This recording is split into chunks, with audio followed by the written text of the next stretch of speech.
Day one in the series of mental health quotes.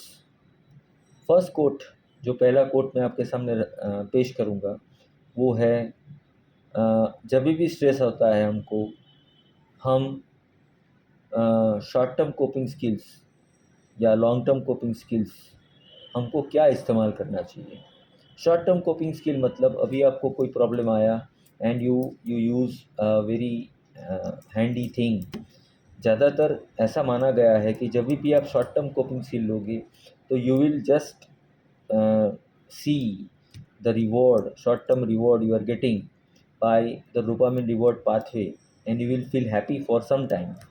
But at the next moment, आप जब भी तुरंत थोड़ी देर के बाद आप सोचोगे तो दूसरे दिन या तो तीसरे दिन आपको मालूम पड़ेगा कि आपने एक अच्छा निर्णय नहीं लिया था।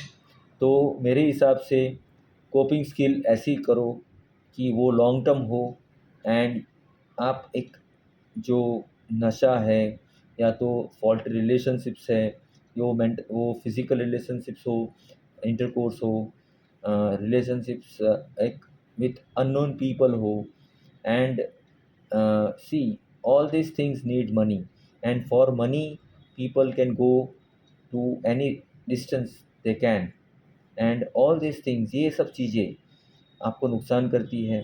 तो मेरा ऐसा मानना है कि कोपिंग स्किल्स अगर लंबी हो, लॉन्ग टर्म कोपिंग स्किल्स हो, तो उसमें आपको फ़ायदा ज़्यादा होता है और नुकसान बहुत कम होता है। नो डाउट इट इज़, आप इसमें टाइम लगता है, लेकिन थोड़ी पेशेंस के साथ अगर आप अपने खुद का ध्यान रखोगे, अपना मन का ध्यान रखोगे, तो मुझे नहीं लगता कि आपको कोई परेशानी हो सकती है।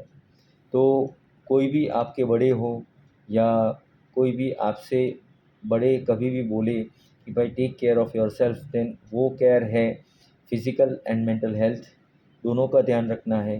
वो दोनों का ध्यान रखोगे तो ही एक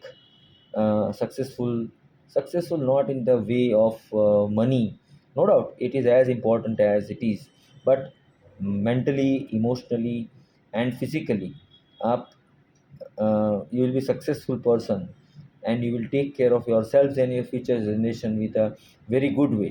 So the first quote, you should resort to long term coping skills and not the short term coping skills. आपको जो लंबे अरसे के उपाय है अपने मन को संभालने में, उसके ऊपर ध्यान देना चाहिए, नहीं कि शॉर्ट टर्म कोपिंग स्किल्स, यानी छोटे अंतराल के जो उपाय होते हैं वो करने चाहिए। क्योंकि ज़्यादातर छोटे अंतराल के जो उपाय होते हैं वो नशा होता है, या तो कुछ और हार्मफुल चीज़ें होती है, जैसे एंगर आउटबर्स्ट है, किसी के साथ झगड़ा कर लिया, किसी को मार दिया। तो मुझे लगता है कि जनरेशन ज़ेड को, जनरेशन ज़ी को, जेन ज़ीज़ को ये समझना है, और ऑल जनरेशन्स को यही समझना है कि कैसे शॉर्ट टर्म कोपिंग स्किल्स इसका इस्तेमाल नहीं करें, और take care of yourselves. I will be there to meet you again tomorrow with a new quote. Thank you.